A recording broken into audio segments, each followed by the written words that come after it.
Good afternoon everyone. Good afternoon भाई।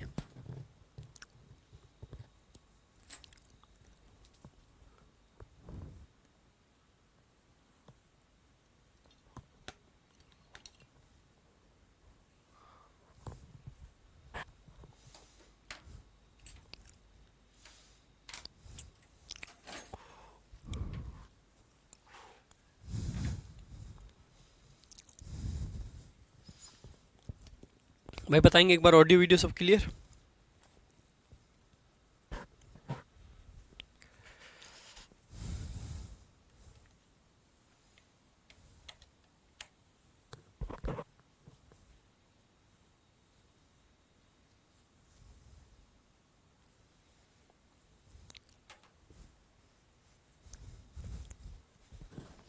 Good afternoon सभी को, गुड आफ्टरनून। शुरू करेंगे भाई आज की क्लास।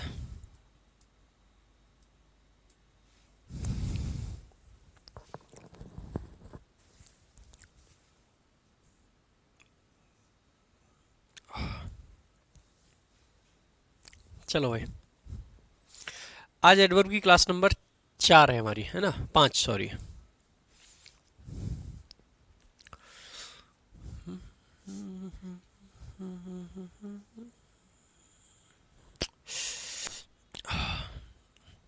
पता नहीं आंख पे क्या हो गया।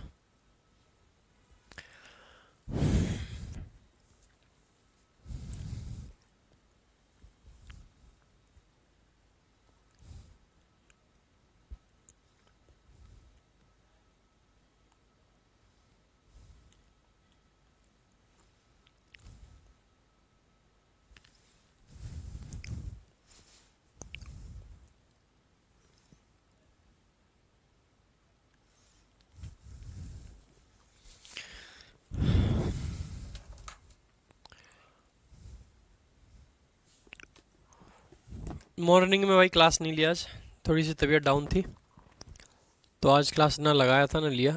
अभी भी तबीयत डाउन है।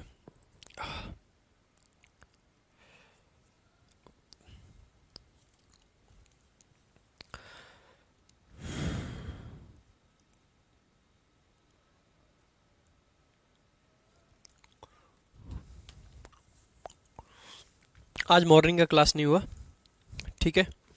चलो भाई, शुरू करेंगे भाई आज की क्लास को। यहाँ से हम आपके एडवर्ब पे बेस्ड कुछ ऐसे क्वेश्चंस भी एग्जाम में पूछे जाते हैं। ये क्या क्वेश्चंस हैं एक बार मैं आपको बता देता हूँ, ठीक है। क्या क्वेश्चंस हैं इनको एक बार समझा देता हूँ, ठीक है। 1 सेकंड का टाइम देंगे बस। सत्यम, मार्कर नहीं है, एक बार किसी स्टूडियो से मार्कर उठा के लाइक।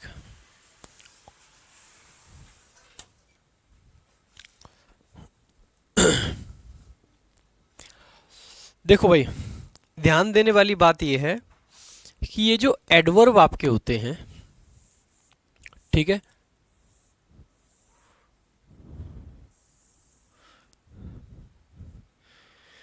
ये जो एडवर्ब आपके होते हैं, जितने भी एडवर्ब आपके आएंगे उन एडवर्ब से पहले आप प्रेपोजिशन यूज नहीं करोगे।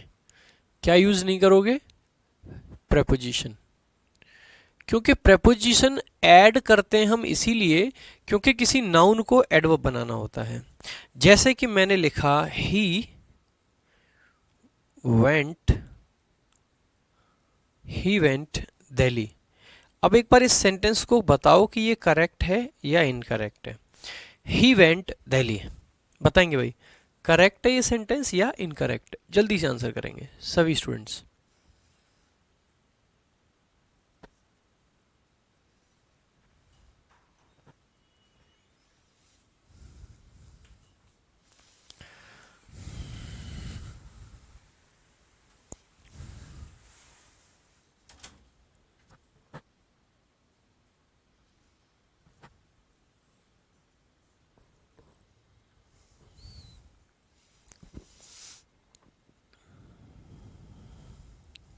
देखो भाई, अब दिल्ली भाई किसी जगह का नाम है, तो आप कहोगे दिल्ली क्या है?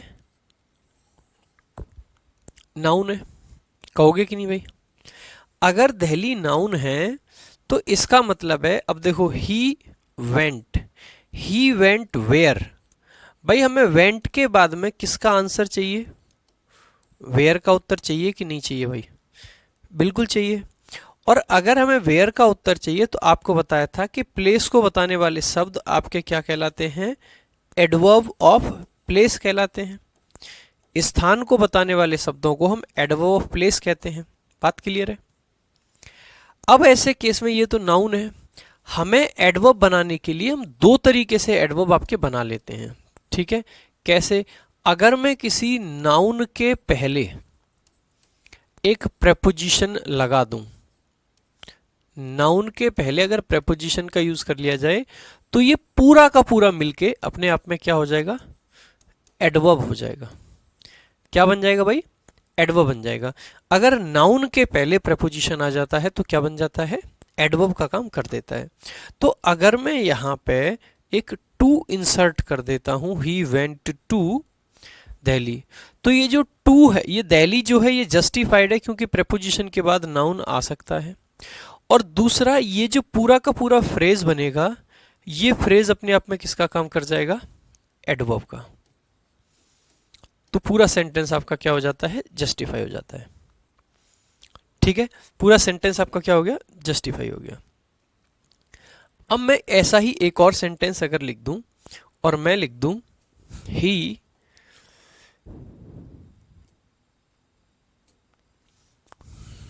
Like he went to Delhi Monday। क्या लिखा भाई? he went to Delhi Monday। इसका आंसर बताओ, क्या एरर है इसमें?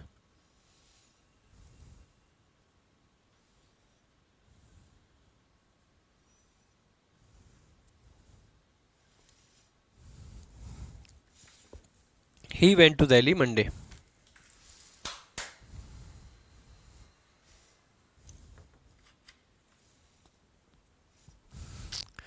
अब देखो भाई, मंडे आपका क्या है? एक दिन का नाम है, यानी कि मैं कहूंगा ये नाउन है। हमें चाहिए था ही वेंट, कहाँ गया? दिल्ली, तो ये प्लेस हो गया। कब गया? यानी कि हमें उत्तर किसका चाहिए? वैन का। वैन का ही तो उत्तर चाहिए। कब गया भाई? मंडे को। और वैन का जो उत्तर आता है उसको हम क्या कहेंगे? Adverb of time. भाई जो वर्ड टाइम बताते हैं वो तो एडवर्ब होते हैं, और ये मंडे तो नाउन है। तो नाउन से हमें फिर से एडवर्ब बनाना है तो हमें क्या लगाना पड़ेगा? एक प्रेपोजिशन। और अब की बार हमने क्या लगाया? प्रेपोजिशन ऑन लगा दी। तो हम कह सकते हैं ऑन मंडे। तो हम प्रेपोजिशन प्लस नाउन अगर लिखते हैं तो ऐसे केस में वो क्या बन जाता है आपका? प्रेपोजिशन प्लस नाउन अगर आपका है तो ये किसका काम कर जाता है? एडवर्ब का। किसका काम कर गया भाई? एडवर्ब का। हालांकि हम ऑन तो लिख ही सकते हैं, ऑन के अलावा हम लास्ट भी लिख सकते हैं। भाई जितने भी समय दिखाने वाले वर्ड्स होते हैं, कैसे वर्ड्स होते हैं? टाइम दिखाने वाले, जिसको हम टेम्पोरल वर्ड्स बोल देते हैं। जितने भी ऐसे वर्ड्स हों जो क्या दिखाते हैं? टाइम दिखाते हैं, अगर उनके आगे हम क्या लगा दें? ईच लगा दें, एवरी लगा दें, ऑल लगा दें, next, last, this, that, etcetera. ठीक है, एटसेट्रा। अगर ऐसे वर्ड्स लगा देते हैं हम किसके पहले भाई? टेम्पोरल वर्ड्स के पहले। अगर इनको हम टेम्पोरल नाउन्स के पहले लगा दें, टेम्पोरल नाउन्स, कोई भी टेम्पोरल नाउन अगर है, टेम्पोरल नाउन का मतलब है वर्ड्स शोइंग टाइम। ऐसे शब्द जो टाइम बताते हैं वो शब्द टेम्पोरल नाउन कहलाते हैं। जैसे कि हमने लिखा लास्ट मंडे, मंडे समय दिखाता है, अगर उसके पहले हमने लास्ट लिख दिया तो ये जो पूरा कॉम्बिनेशन बना,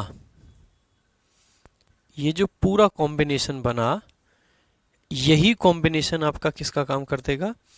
एडवर्ब का। किसका काम कर दिया भाई? एडवर्ब का। बेटा मंडे नाउन होता है, मृदुल खंडेलवाल, बेटा मंडे नाउन होता है। देखो मैंने आपसे पूछा एडवर्ब होता है जो टाइम को बताए, प्लेस को बताए। मंडे कोई टाइम नहीं है, मंडे टाइम नहीं, मंडे का संबंध टाइम से है, लेकिन मंडे अपने आप में टाइम नहीं है। मंडे दिन का नाम है। मैंने कहा हफ्ते में कितने दिन होते हैं? आपने कहा सर 7 दिन होते हैं। मैंने कहा 7 का नाम बताओ। और अगर किसी का नाम आप बता रहे हो तो नाम का मतलब होता है कि वो नाउन है। ठीक है, नाम का मतलब होता है कि वो नाउन है। तो ध्यान देंगे, एक तरीका हमने क्या सीखा, अगर नाउन के पहले प्रेपोजिशन आ जाता है तो हम कह देते हैं कि वो एडवर्ब का काम कर सकता है। दूसरा तरीका हमने क्या सीखा कि अगर कोई ऐसा शब्द है जो समय को दिखाता है, टाइम से रिलेटेड नाउन है, ऐसे नाउन जिनका संबंध टाइम से होता है, मंथ हो गया, वीक हो गया, मंडे, संडे, ट्यूसडे, जनवरी, फरवरी, जितने भी ऐसे वर्ड्स हैं, उन सभी को हम क्या बोलते हैं? नाउन बोलते हैं।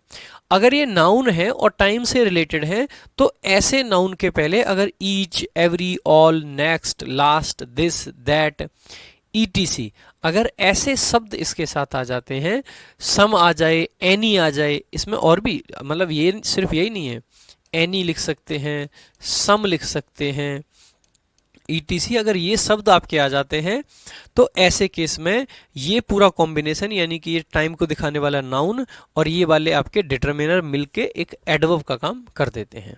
ठीक है, किसका काम कर देते हैं? एडवर्ब का काम कर देते हैं। तो ये चीज हमने जानी कि एडवर्ब बनाने का दूसरा तरीका आपका ये हो गया। तो यहां पे आप लिख सकते हैं he went to Delhi last Monday, he went to Delhi on Monday. ठीक है, he will go to Delhi next Monday, will अगर लगा रहे हैं तो, क्योंकि अगले मंडे जाएगा तो। ठीक है, हम कह सकते हैं he goes to Delhi every Monday, हर मंडे को जाता है। ठीक है, he stayed in Delhi all Monday, यानी कि पूरा मंडे को रुका वो। यानी कि हम हर चीज को इसमें से लगा सकते हैं। He will go to Delhi this Monday, यानी कि ये अपने आप में किसका काम कर देगा? एडवर्ब का काम कर देगा। ठीक है,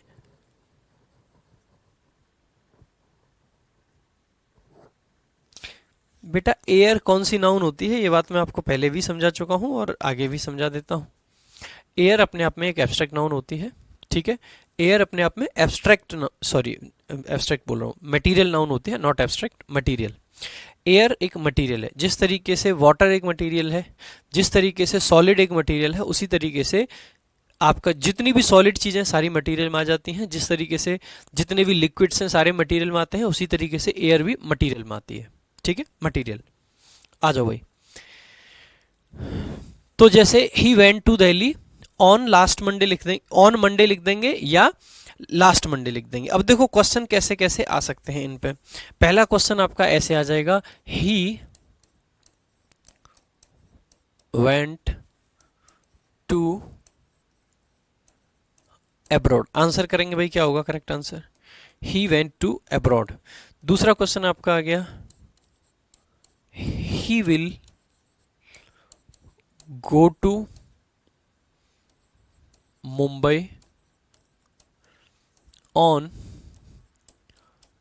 next Monday। इस तरीके से क्वेश्चन आ सकता है। he went to home, he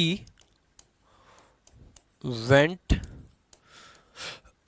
his home। ये वो क्वेश्चंस हैं जो बनने के चांसेस रहेंगे इस कॉन्सेप्ट से। देखो भाई, सबसे पहली बात है ये जो एब्रॉड वर्ड है ना भाई, एब्रॉड का मतलब होता है विदेश और ये अपने आप में क्या है? एडवर्ब है। अगर जो चीज पहले से एडवर्ब है, जो चीज पहले से एडवर्ब है, उसके साथ में क्या प्रेपोजिशन लगाने की जरूरत पड़ेगी? नहीं भाई, हमने प्रेपोजिशन लगाया क्यों था? हमें किसी नाउन से एडवर्ब बनाना था, इसीलिए हमने प्रेपोजिशन का प्रयोग किया था। लेकिन ये तो पहले से एडवर्ब है, अगर ये पहले से एडवर्ब है तो प्रेपोजिशन की जरूरत नहीं पड़ेगी, प्रेपोजिशन की जरूरत नहीं पड़ेगी। आगे, he will go to Mumbai on next Monday. देखो भाई, अब मंडे आपका नाउन है और मंडे में अगर मैंने नेक्स्ट लगा ही दिया तो ये पूरा मिलके क्या बना, एडवर्ब बना कि नहीं बना भाई? ये क्या बना, एडवर्ब बन गया।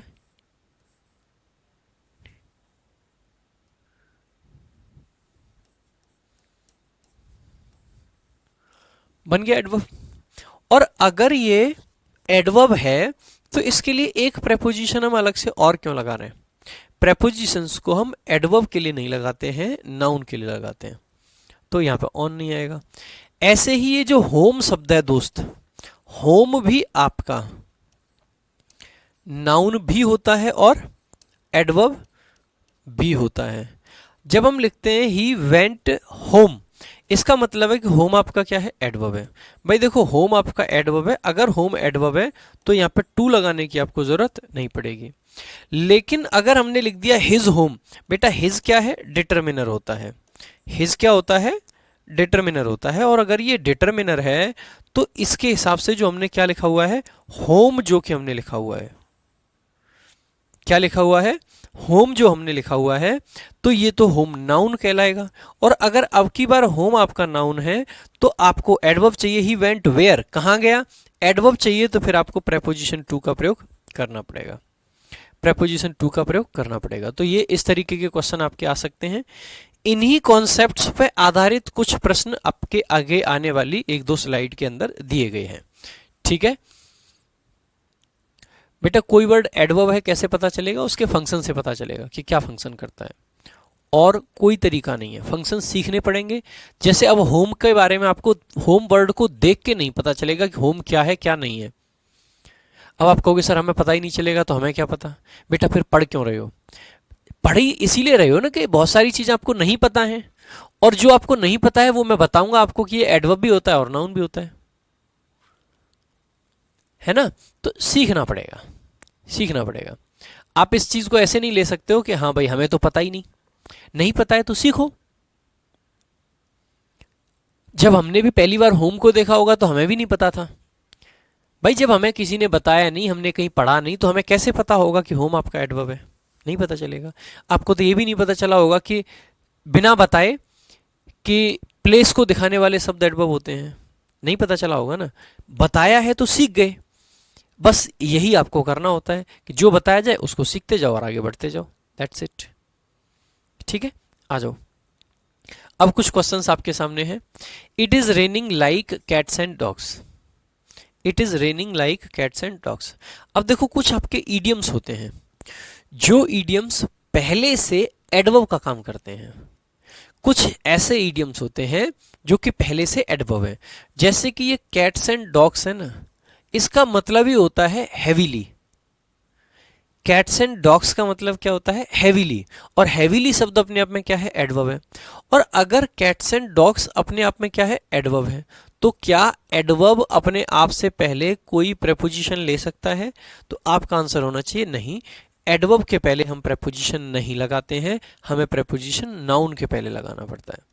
तो ये फ्रेज ऐसा है जो कि एडवर्ब का काम करता है। तो पहले क्वेश्चन में आपके में लाइक नहीं आएगा। She committed her with body and soul, body and soul हो गया, हार्ट एंड सोल हो गया, बैग एंड बैगेज हो गया, ये सब भी क्या हैं आपके, ये भी आपके एडवर्ब होते हैं। तो बॉडी एंड सोल का मतलब ही होता है पूरी तरीके से, पूरे समर्पण के साथ में। ठीक है, तो हम कह सकते हैं कि ये अपने आप में क्या है, एडवर्ब है। और अगर ये फ्रेज अपने आप में एडवर्ब है तो क्या इसके साथ प्रेपोजिशन की जरूरत पड़ेगी आपको? जी नहीं, प्रेपोजिशन हम वहां लगाते हैं जो एडवर्ब ना हो और हमें उसको एडवर्ब बनाने की जरूरत पड़े। ठीक है,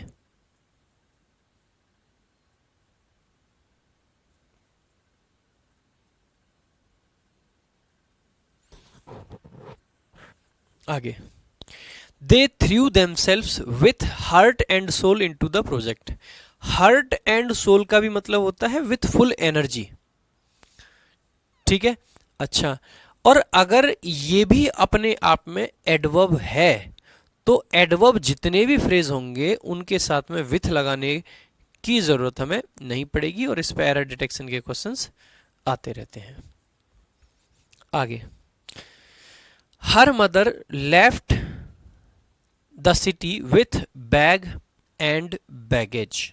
भाई बैग एंड बैगेज का मतलब होता है कंप्लीटली सब कुछ सामान के साथ, विथ एवरीथिंग।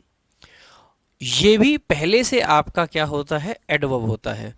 और ये फ्रेज अगर पहले से आपका एडवर्ब है तो ऐसे केस में विथ का प्रयोग आप नहीं करोगे, विथ का प्रयोग नहीं करोगे।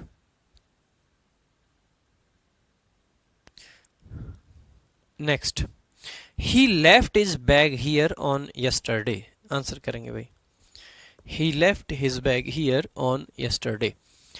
आगे बताएंगे भाई,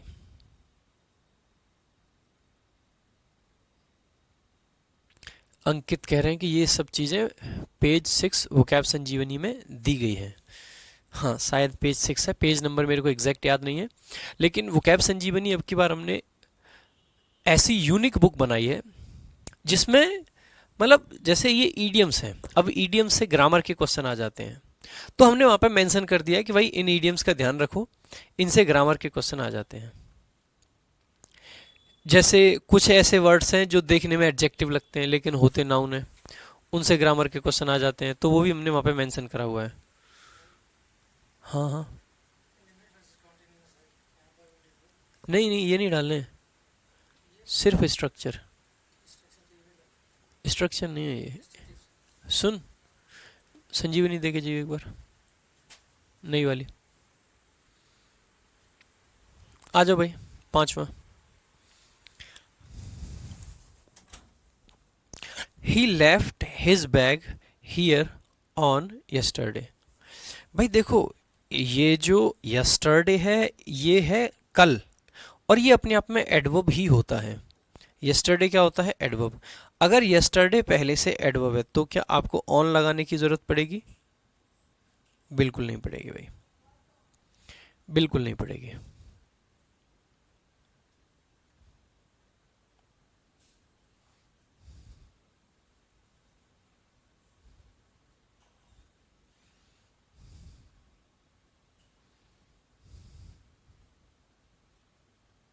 बेटा आइडेंटिफिकेशन ऑफ एडवर्ब नहीं कह सकते। जैसे एडवर्ब की जो पहली 2 क्लास ली थी ना मैंने उनमें यही तो समझाया था। प्लेस को बताने वाले शब्द एडवर्ब, टाइम को बताने वाले शब्द एडवर्ब, फ्रीक्वेंसी को बताने वाले शब्द एडवर्ब। मैं एक बार लिख देता हूँ यहाँ पे, अगर आप लोगों को अभी भी दिक्कत आ रही है ना तो मैं बता देता हूँ। देखो भाई, जितने भी शब्द आपके किसको बताएंगे, टाइम को, क्या कहलाएंगे, एडवर्ब कहलाएंगे। जितने भी शब्द आपके किसको बताएंगे, प्लेस को, क्या कहलाएंगे, एडवर्ब। जितने भी शब्द आपके किसको बताएंगे, मैनर को, मैनर का मतलब किसी भी चीज को करने का तरीका, क्या कहलाएंगे, एडवर्ब। जितने भी शब्द आपका कोई भी रीजन बताएंगे, कारण किसी चीज का, ठीक है, तो एडवर्ब। जितने भी शब्द किसी चीज का रिजल्ट बताते हैं, क्या बताते हैं दोस्त, रिजल्ट, क्या कहलाते हैं, एडवर्ब।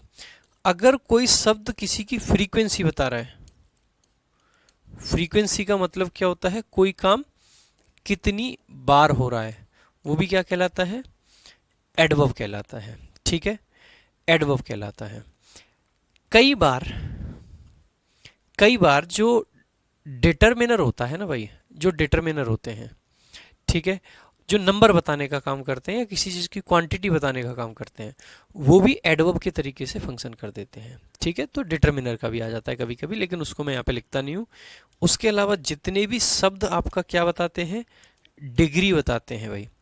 डिग्री बताने वाले शब्द भी क्या होते हैं, आपके एडवर्ब होते हैं। उसके अलावा जो चीज़ें कंडीशन बताती हैं, कंडीशन बताने वाले शब्द भी क्या होते हैं, एडवर्ब होते हैं।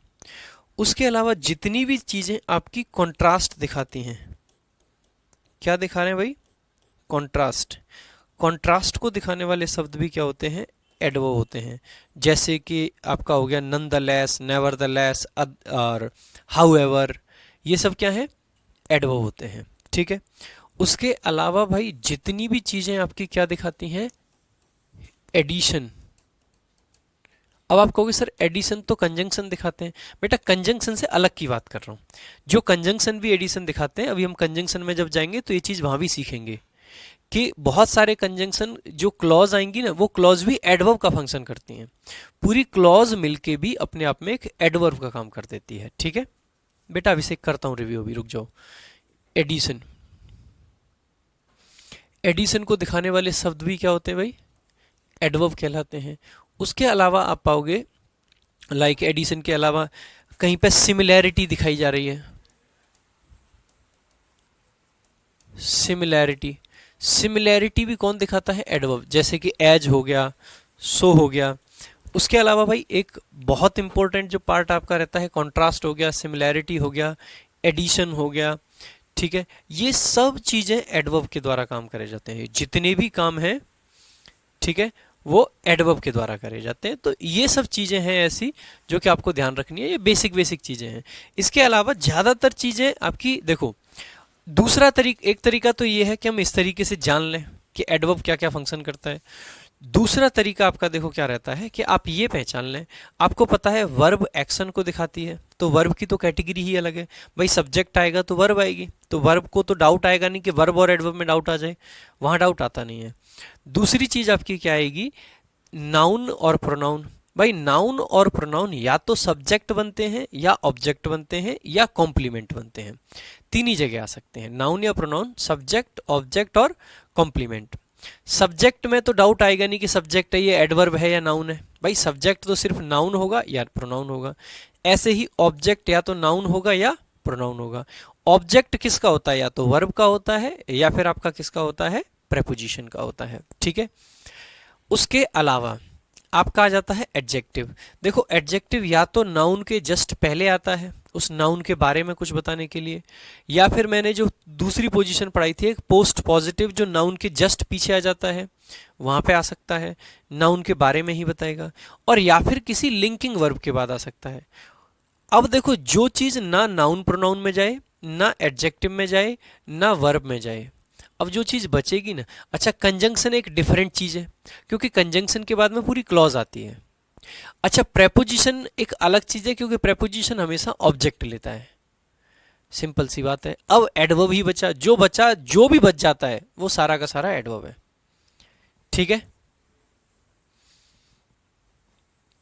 देखो प्रेमनाथ कह रहे हैं कि मेरे फ्रेंड ने वो कैब संजीवनी ली है और वो भी अप्रिसिएट कर रहे हैं संजीवनी को। बेटा संजीवनी है ही ऐसी बुक जिसको अप्रिसिएट किया जाना चाहिए, और अप्रिसिएट जैसे अब तक जो वो कैब की बुक्स थी ना, ईडियम पढ़ रहे हैं। जैसे अभी इन्होंने, मुझे तो ध्यान भी नहीं कौन से पेज नंबर पे, जैसे अभी अंकित ने बोला कि पेज नंबर 6 पे ये चीज़ दे रखी है, तो देखो हाँ 6 नंबर पे ये चीज़ दे रखी है।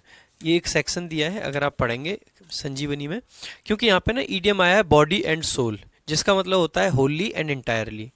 तो हमने यहाँ पे एक सेक्शन दिया है, क्या आप जानते हैं कुछ ईडियम्स जैसे कि बॉडी एंड सोल हो गया एडवर्ब की तरह यूज होते हैं, और इनके मीनिंग को देखकर लगता है कि इनके साथ प्रेपोजिशन विथ या लाइक आएगा, लेकिन ये एडवर्ब हैं और एडवर्ब प्रेपोजिशन नहीं लेते, इनके साथ विथ या लाइक का प्रयोग नहीं करते हैं, इन पर एरर डिटेक्शन के प्रश्न पूछे जाते हैं।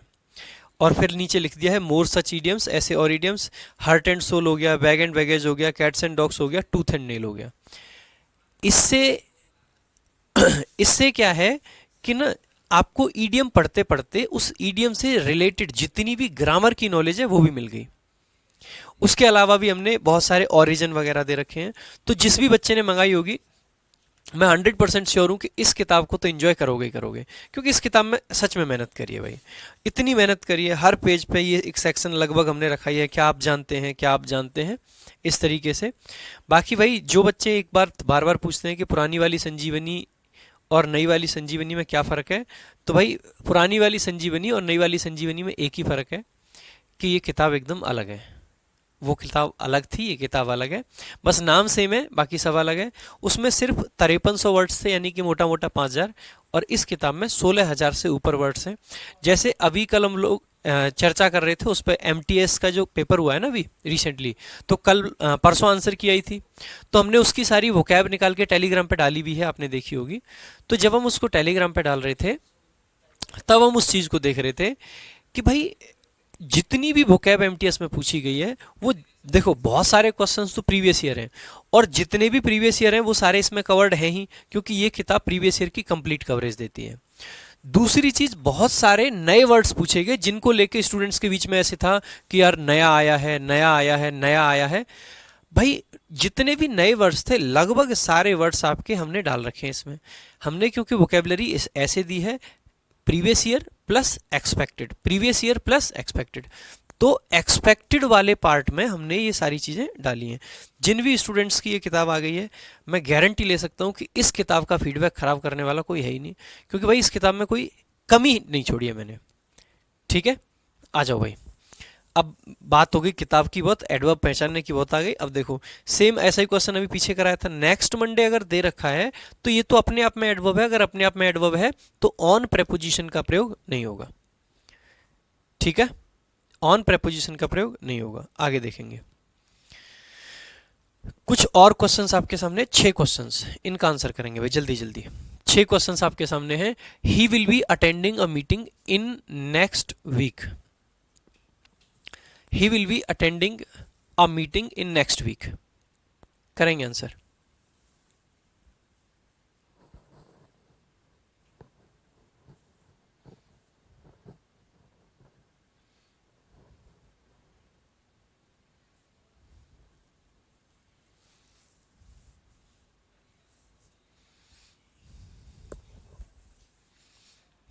देखो भाई, वीक आपको टाइम को दिखाने वाला शब्द है, और टाइम को दिखाने वाले शब्द के साथ अगर नेक्स्ट हमने लिख दिया तो ये तो अपने आप में क्या बन गया, एडवर्ब बन गया। अगर ये अपने आप में एडवर्ब बन गया तो फिर इसके साथ में इन प्रेपोजिशन को लगाने का कोई लॉजिक नहीं बनता है, तो इन प्रेपोजिशन नहीं आएगी। अब भाई दूसरे क्वेश्चन का आंसर करेंगे, दूसरे क्वेश्चन का क्या आंसर होगा। ठीक है, जल्दी से आंसर करेंगे। और मैं एक 2.1 भी यहां पे लिख देता हूं क्वेश्चन।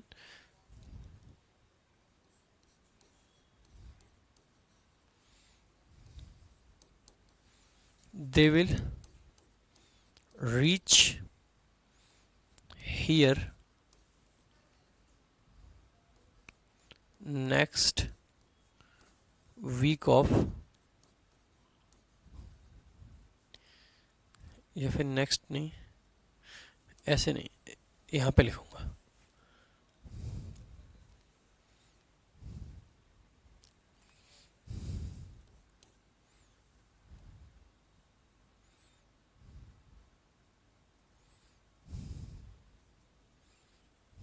यहां पे लिख देता हूं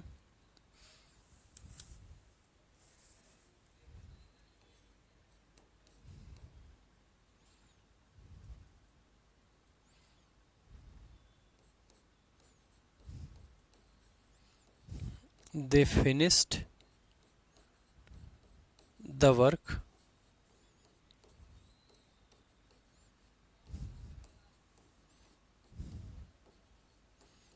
last week।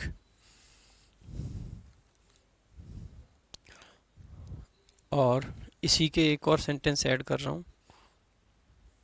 चलो पहले इतना ही रहने देते हैं, आ जाओ अगला क्वेश्चन देखते हैं। There will be 5 Sundays, 5 Sunday होंगे भाई। अब आगे लिख रखा है, देखो मंथ लिखा हुआ है, मंथ आपका, और नेक्स्ट लिखा हुआ है। अब जब अगर मैं सिर्फ इतने पार्ट को देखूं ना दोस्त, तो मुझे लगेगा कि ये एडवर्ब है, लेकिन भाई हम सिर्फ इतने पार्ट को नहीं देख सकते। अगर मैंने आर्टिकल द लगाया है तो आर्टिकल द मुझसे चीख चीख के कह रहा है कि ये मंथ जो है नाउन है। क्या है भाई, नाउन है। और अगर मंथ नाउन है तो द नेक्स्ट मंथ पूरा मिलके एडवर्ब नहीं बनेगा। अगर द नेक्स्ट मंथ आपका एडवर्ब नहीं है तो एडवर्ब बनाने के लिए हमें किसकी जरूरत पड़ेगी, प्रेपोजिशन इन की। इसीलिए सेकंड क्वेश्चन आपका करेक्ट हो जाएगा। Question number 2 is the correct answer, मतलब करेक्ट है। क्यों करेक्ट है सुनो। There will be 5 Sundays in the next month. Month के साथ में अगर आर्टिकल द आ रखा है, इसका मतलब है मंथ नाउन के तरह से काम कर रहा है। अगर मंथ नाउन के तरीके से काम कर रहा है तो ऐसे केस में फिर आपको प्रेपोजिशन की जरूरत पड़ेगी, तो इन लगाना पड़ेगा। ठीक है, आगे देखेंगे। दे में finish the work next month. अब देखो, अब की बार मंथ के साथ में सिर्फ नेक्स्ट है, कोई आर्टिकल नहीं है। अगर कोई आर्टिकल नहीं है तो फिर प्रेपोजिशन की जरूरत नहीं पड़ेगी। करेक्ट आपका ये भी है। ये प्रेपोजिशन के साथ आएगा और ये बिना प्रेपोजिशन के आएगा, ये बात आपको समझनी पड़ेगी। ठीक है, ये दोनों सेंटेंस करेक्ट हैं, बस फर्क क्या आ रहा है, यहां पे द आया है तो प्रेपोजिशन भी आया है, यहां पे अगर द नहीं आया है तो प्रेपोजिशन नहीं आएगा। जैसे अगला क्वेश्चन देखेंगे, they finished the work last week. अगर ये सेंटेंस इतना ही है तो सही है, लेकिन मैं अगर इस सेंटेंस को आगे बढ़ा के ऐसे लिख दूं, they finished the work last week of अप्रैल।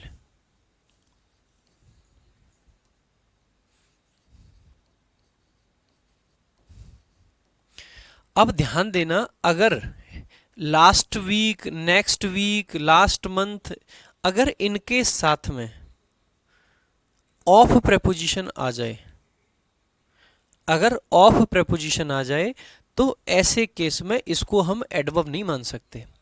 ऐसे केस में हमें इसको क्या मानना पड़ेगा, नाउन मानना पड़ेगा। और अगर बेटा इसको नाउन मानना ही पड़ेगा तो ऐसे केस में आपको यहाँ पे लास्ट, क्योंकि क्या है, ऑर्डिनल नंबर होता है, ऑर्डिनल के साथ में आर्टिकल द आता है तो द भी लगाना पड़ेगा। और क्योंकि ये नाउन है और हमें एडवर्ब की जरूरत है, इसीलिए यहाँ पे हमें इन भी लगाना पड़ेगा। तो प्रेपोजिशन इन भी आएगा और आर्टिकल द भी आएगा। मैं इसी चीज को ना, मुझे लगता है एक अलग स्लाइड पे समझाना चाहिए थोड़ा सा। इसी सेंटेंस को लिख देता हूं फिर से। They finished the work, they finished the work last week. देखो भाई,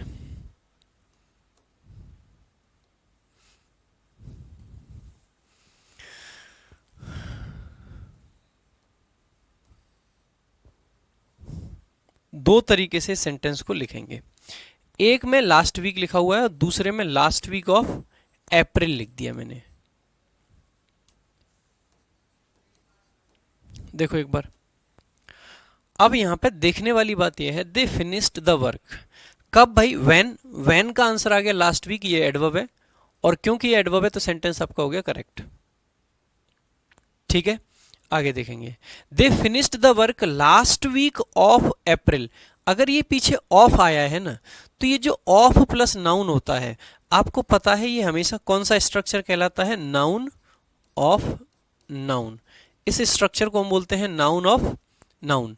या फिर ऐसे मान सकते हैं कि ये अपने आप में एक एडजेक्टिव का काम करता है ऑफ प्रेपोजिशन के साथ। अगर ऑफ प्रेपोजिशन एडजेक्टिव फ्रेज बनाती है तो एडजेक्टिव किसके लिए आते हैं, नाउन के लिए। तो आप कह दोगे कि ये जो वीक लिखा गया है ये आपका एडवर्ब नहीं है, क्या है आपका, नाउन है। और अगर ये नाउन है तो इसके लिए जो ये लास्ट आया है ये ऑर्डिनल नंबर हो गया। ऑर्डिनल नंबर के साथ में आर्टिकल द आता है, तो एक चीज तो यहाँ पे आ जाएगी द, और दूसरी चीज ये है क्योंकि ऑर्डिनल नंबर है और हमें चाहिए क्या भाई, हमें चाहिए आपका adverb. They finished the work कब, व्हेन, और व्हेन का रिप्लाई एडवर्ब होता है। अगर एडवर्ब चाहिए तो एडवर्ब बनाने के लिए हमें एक प्रेपोजिशन इन का भी प्रयोग करना पड़ेगा, प्रेपोजिशन इन का प्रयोग भी करना पड़ेगा। तो ये इस तरीके से, जैसे कि मैंने लिखा, एक और सेंटेंस लिख के दिखा देता हूं इसी कॉन्सेप्ट पे। जैसे कि देखेंगे, मैंने लिखा दे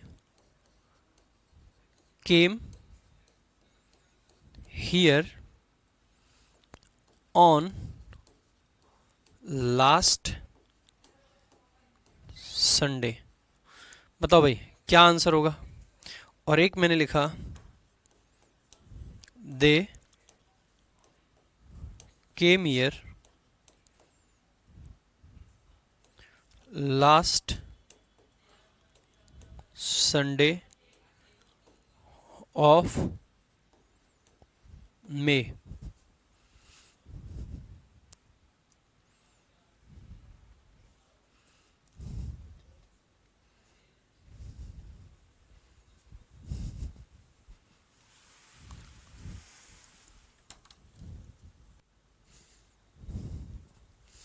बेटा अमनदीप, मैंने बोल रखा है यार, उसमें टाइम लग रहा पता नहीं क्यों। देखो, जैसे ही आप इस सेंटेंस को देखोगे तो एक चीज पाओगे कि लास्ट संडे अपने आप में क्या है भाई, एडवर्ब बना रहा है, तो ऑन की जरूरत नहीं पड़ेगी, ऑन की जरूरत नहीं पड़ेगी। लेकिन they came year when last Sunday of May, भाई ये तो एक डेफिनेट संडे है। अगर एक डेफिनेट संडे है, वैसे भी कह सकते हैं अगर ऑफ वाला फ्रेज आ गया तो ये संडे यहाँ पे क्या है, नाउन है। यहाँ पे संडे आपका क्या था भाई, एडवर्ब बना रहा था नेक्स्ट के साथ मिलके, यहाँ पे नाउन है। अगर नाउन है और इसके साथ में क्या आ गया, ऑर्डिनल नंबर, तो ऐसे केस में हमें क्या चाहिए होता है, आर्टिकल द।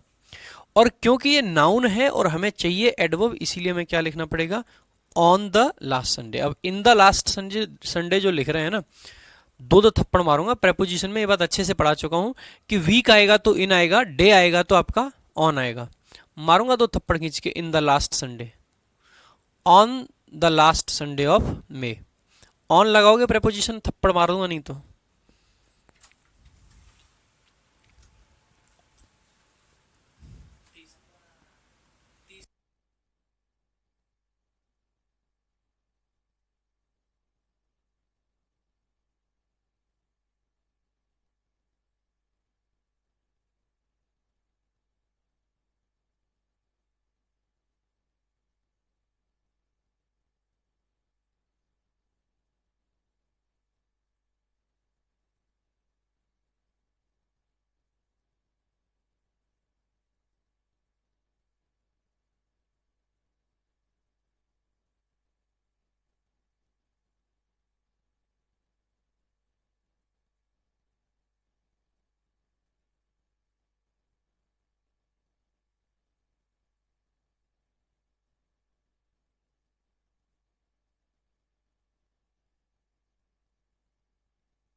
चलो भाई आ जाओ, बीच में एक सर आ गए थे, कुछ काम था उनको, इसीलिए उनसे बात करने लग गया।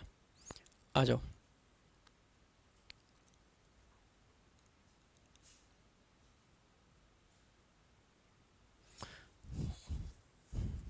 ठीक है भाई, अगर ये बातें क्लियर हैं तो फिर से इन्हीं क्वेश्चंस पे आ जाते हैं।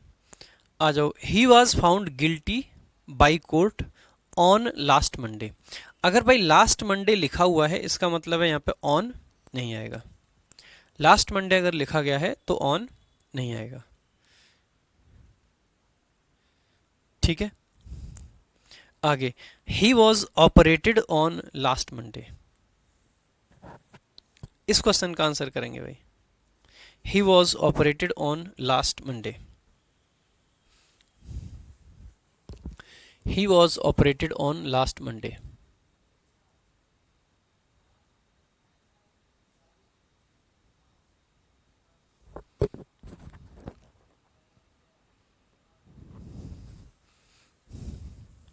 देखो भाई, पांचवा क्वेश्चन जो है ना भाई, इसको समझने की जरूरत पड़ेगी।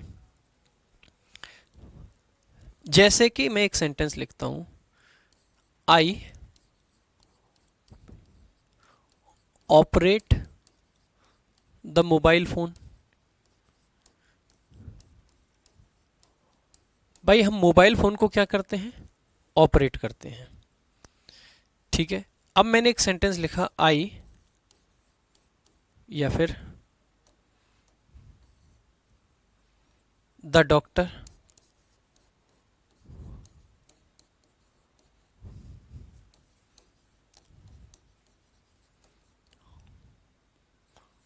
ऑपरेटेड मी। देखो भाई, ऑपरेट वर्ब का मतलब होता है किसी चीज को ऑपरेट करना। ऑपरेट वर्ड का मतलब क्या होता है, किसी चीज को ऑपरेट करना। क्या होता है भाई, किसी चीज को ऑपरेट करना। जैसे लाइक ये मोबाइल फोन है, ठीक है, तो आई कैन से कि मैं इस मोबाइल फोन को क्या करता हूं, ऑपरेट करता हूं। ठीक है, ऑपरेट करना होता है ये। मैं क्या कर रहा हूँ, मोबाइल फ़ोन को ऑपरेट कर रहा हूँ, ठीक है, ऑपरेट कर रहा हूँ। ऑपरेट का एक मतलब और होता है, वो होता है ऑपरेशन करना। क्या होता है, ऑपरेशन करना। जब डॉक्टर किसी का ऑपरेशन करता है तो भी हम ऑपरेट वर्ब का यूज करते हैं, लेकिन जब ऑपरेट का मतलब होता है किसी को चलाना,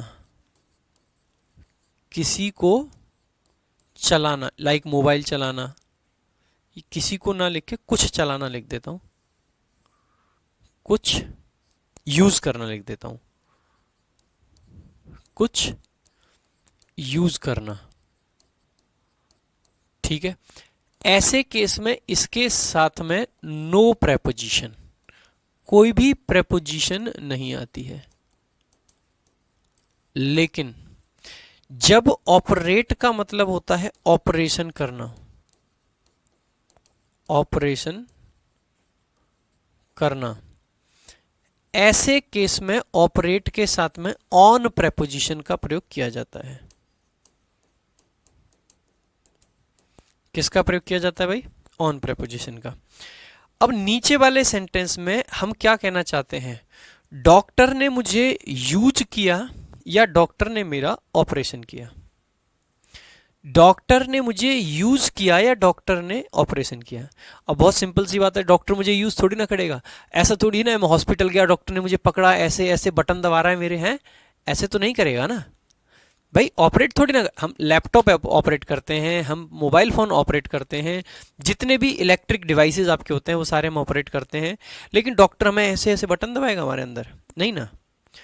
डॉक्टर हमारा ऑपरेशन करेगा। क्या करेगा, ऑपरेशन। अगर डॉक्टर ऑपरेशन करेगा तो ऐसे केस में हमें कौन सी प्रेपोजिशन चाहिए थी, प्रेपोजिशन ऑन। तो ये एक्चुअल में सेंटेंस क्या बनेगा, the doctor operated on me, the doctor operated on me. अगर मैं यहां पे टाइम भी मेंशन कर दूं, डॉक्टर ने कब मेरा ऑपरेशन किया, मैंने कहा कि मेरा ऑपरेशन लास्ट मंडे हुआ था, तो भी सेंटेंस में क्या कोई बदलाव आया, नहीं बदलाव आया, लास्ट मंडे, ठीक है। The doctor operated on me last Monday. Clear है बात, ठीक है। अच्छा, अब अगर इसी सेंटेंस को मैं पैसिव वॉइस में लिखना चाहूं दोस्त, किस में लिखना चाहूं, पैसिव वॉइस में। पैसिव बनाते टाइम हम क्या करते हैं, जो ऑब्जेक्ट होता है उसको सब्जेक्ट बना देते हैं। तो आई को क्या बना देंगे, सब्जेक्ट, मतलब मी का सब्जेक्ट आई हो जाएगा। पास्ट का इंडेफिनिट टेंस है तो आई वॉज। अब ऑपरेट का थर्ड फॉर्म लिखेंगे तो वो ऑपरेटेड ही होगा, आई वॉज ऑपरेटेड। अब जब पैसिव बनाते हैं तो हम कभी भी प्रेपोजिशंस को तो हटा नहीं सकते हैं, तो फिर ऐसे केस में जो ऑन प्रेपोजिशन यहां पे लगी हुई थी वो तो ज्यों की त्यों रहेगी, और फिर हम टाइम लिख देंगे कि कब ऑपरेशन किया गया, लास्ट मंडे। और किसके द्वारा किया गया, तो बाई द डॉक्टर। अब ये बाई द डॉक्टर हमें लिखने की कायदे से जरूरत नहीं है, क्योंकि ये बहुत साफ सी बात है कि ऑपरेशन तो डॉक्टर ही करेगा। क्या ये बात क्लियर नहीं है कि ऑपरेशन डॉक्टर ही करेगा, हाँ।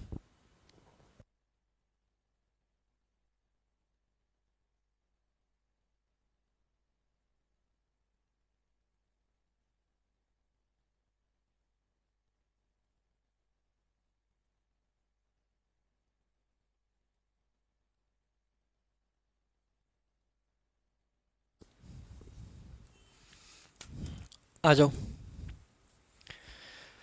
तो अब आपने देखा कि क्योंकि ऑपरेशन तो डॉक्टर ही करता है तो ये वाली लाइन लिखने का कोई मतलब नहीं बनता है, ठीक है।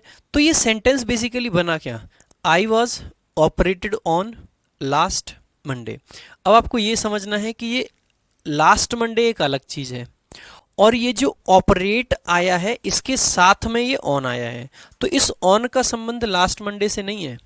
इस ऑन का जो संबंध है वो ऑपरेट वर्ब से है। इसीलिए ये जो पीछे हमने सेंटेंस लिखा था इसमें ये he was operated on, he was operated on, तो यहां पे ये ऑन करेक्ट है, क्योंकि ऑन आपका लास्ट मंडे के लिए आया ही नहीं। ठीक है, तो ये लास्ट मंडे के लिए आया ही नहीं। अगर ये लास्ट मंडे के लिए आया ही नहीं तो लास्ट मंडे अपने आप में ठीक है। जैसे देखो, I operated the newly device on last Monday.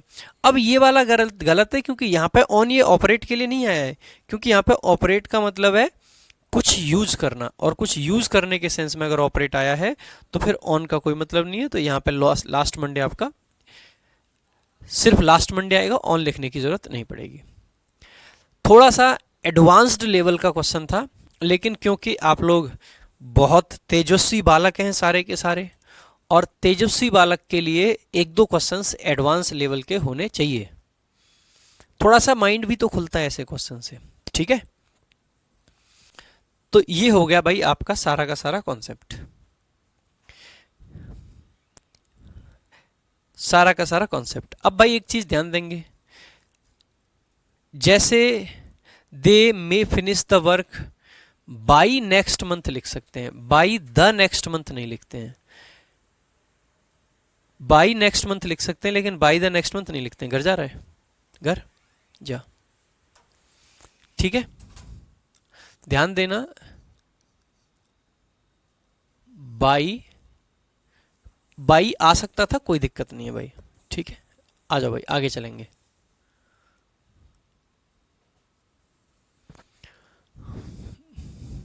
Next चलें भाई।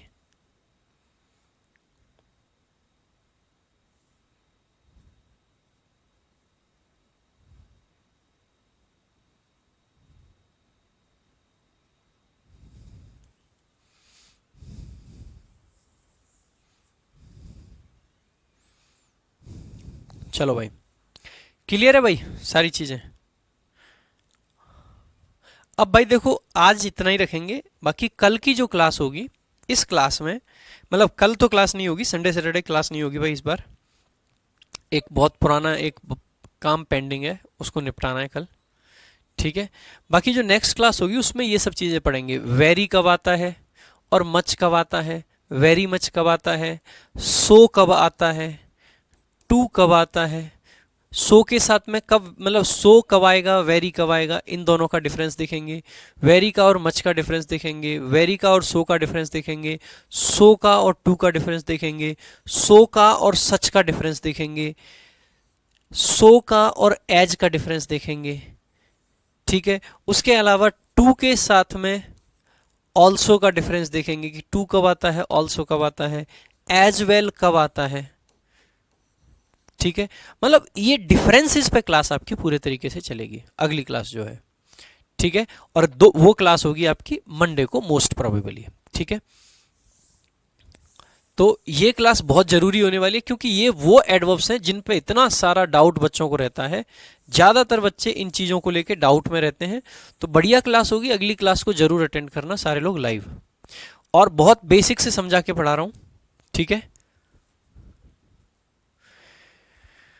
बेटा बाई के केस में क्या होता है कि जो भी टाइम वाले वर्ड्स आते हैं, जो मैं कह रहा हूँ कि बाई के साथ में सिर्फ नेक्स्ट मंथ लिखना है, द नेक्स्ट मंथ नहीं लिखेंगे।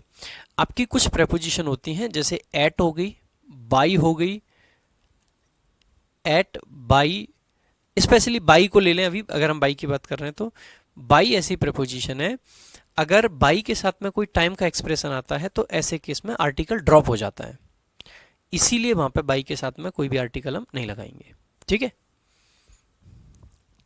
चलो, सो आज की क्लास को यहीं विराम देंगे।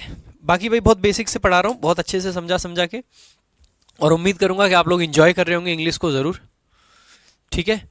ऐसे ही एंजॉय करते रहें। बाकी जो बच्चे बार बार वोकैब की किताब की पूछते हैं, भाई देखो, अगर आपके पास में पुरानी संजीवनी है तो मैं कहूँगा कि ये संजीवनी भी ले लो, क्योंकि ये फाइनल बुक है वोकैब की। इसके बाद में आपको वोकैब की कोई किताब नहीं लेनी है, क्योंकि जितने भी, जैसे नई वोकैब आ रही है, एमटीएस की वोकैब आई है अभी, एमटीएस की जितनी भी वोकैब है हम उसको अपडेट करके आपको सॉफ्ट कॉपी दे देंगे। तो आपको क्या करना है, ये किताब रखनी है, और नई बुक, नई वोकैब जो हम टेलीग्राम पे उसको बना के देते हैं, उसका प्रिंट आउट निकलवा के इसके साथ रख लेना है। इस तरीके से आपकी टोटल 100% अपडेटेड बुक रहेगी हमेशा, ठीक है। तो आपको दोबारा कभी वोकैब की बुक लेने की जरूरत नहीं पड़ेगी, ठीक है।